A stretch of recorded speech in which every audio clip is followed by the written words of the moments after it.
Baik anak-anak, hari ini Ibu akan melanjutkan materi yang telah kita bahas minggu lalu, yaitu tentang virus. Hari ini Ibu akan membahas 3 materi pokok, yaitu reproduksi virus, pemanfaatan virus, dan penyakit yang disebabkan oleh virus. Dan nanti kalian akan mempresentasikan hasil kerja kalian tugas yang Ibu telah berikan minggu lalu, yaitu membuat poster tentang HIV atau pencegahan HIV atau penularan penyakit HIV/AIDS.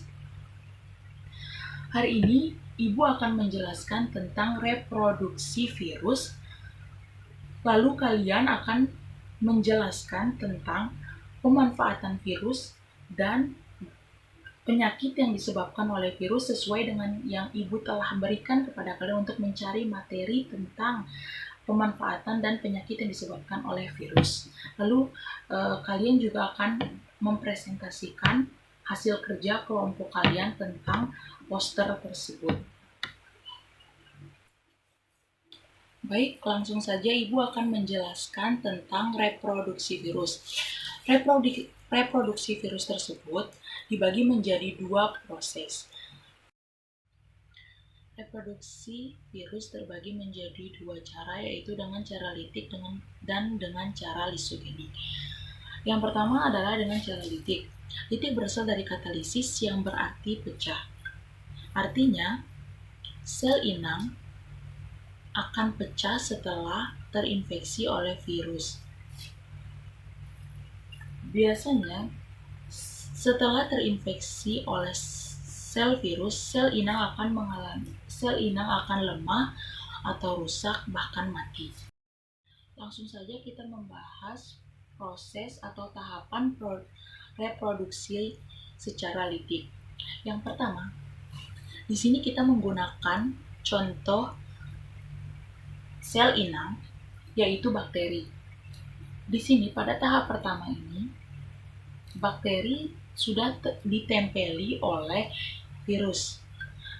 Nama tahap ini adalah adsorpsi atau tahap penempelan. Lalu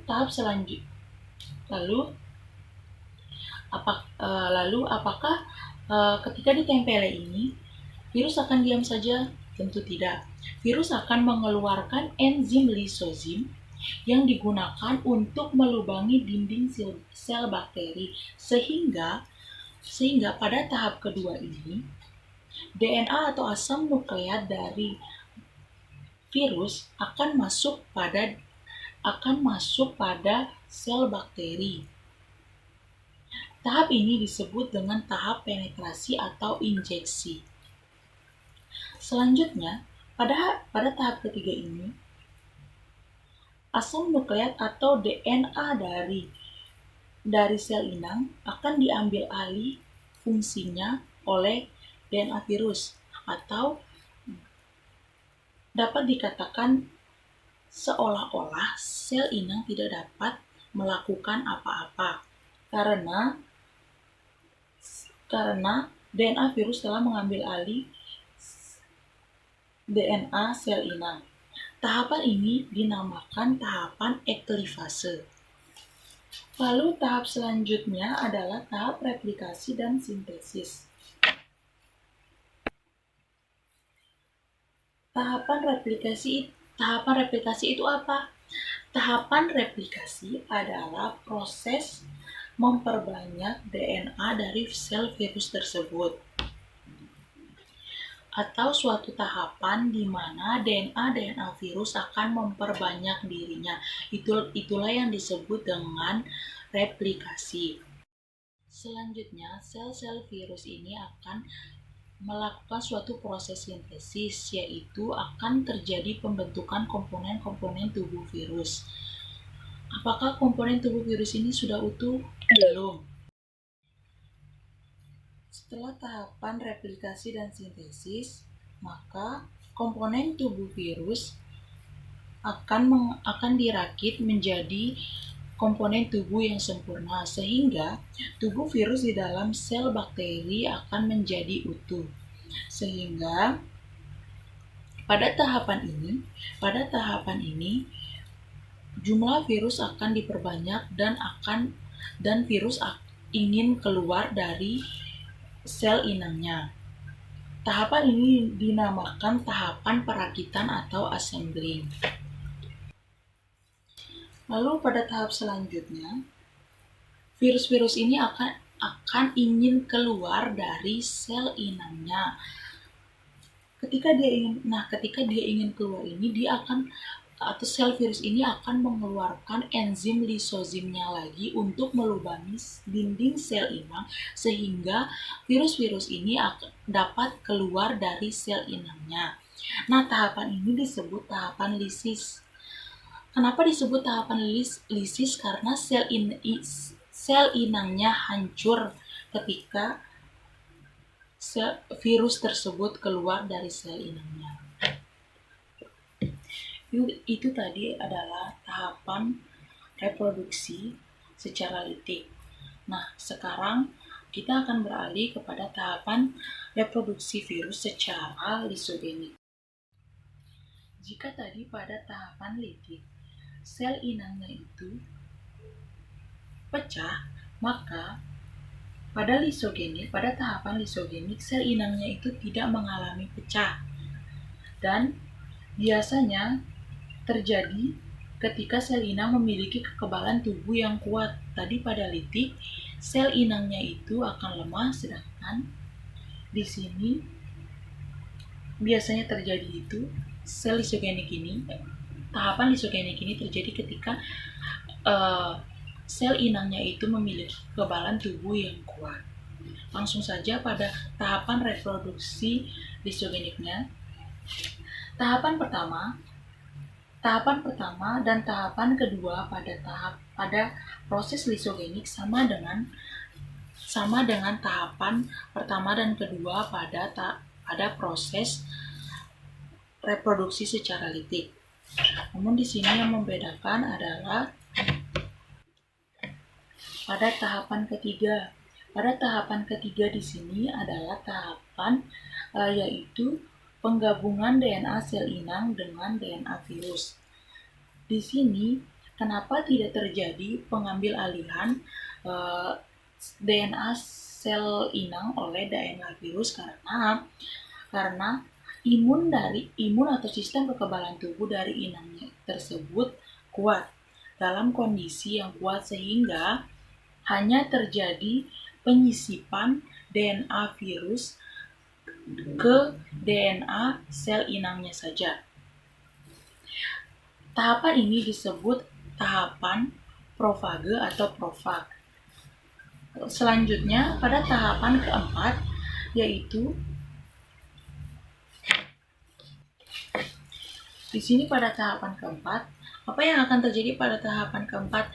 Namanya bakteri. Bakteri akan melakukan pembelahan, akan melakukan reproduksi aseksual setiap 20 menit sekali. Jadi, di sini bakteri yang telah mengandung DNA dari virus tersebut akan mengalami pembelahan atau memperbanyak dirinya pada tahap pembelahan ini. Nah, seperti yang saya telah sebutkan tadi, tahapan ini dinamakan tahap pembelahan atau memperbanyak diri dari sel virus yang terdapat pada sel inang. DNA virus yang terdapat pada sel inang. Setelah tahap pembelahan ini, apa yang akan terjadi? Ketika sel inang drop atau lemah, maka DNA virus yang telah menyisip pada DNA sel inangnya akan melepaskan dirinya.